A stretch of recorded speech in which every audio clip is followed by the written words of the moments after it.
नमस्कार मित्रांनो, आपला सर्वांचा लाडका हिंद केसरी मथुर 1001, बिंजोडचा बादशाह किंगमेकर मथुर बैलाचा छोटा भाऊ सर्जा 1001.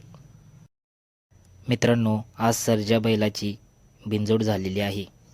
सर्वांच्या प्रतिसादाने आणि चांगला पैरा असल्याने बिंजोडचा विजेता हा सर्जा 1001 राहुलभाई पाटील यांचा लाडका सर्जा विजयी झालेला आहे.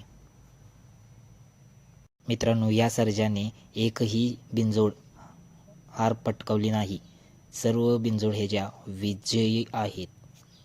असा छोटा सर्जा 1001 मथुरचा भाऊ. मित्रांनो, चॅनलला सबस्क्राईब आणि लाईक नक्की करा. धन्यवाद.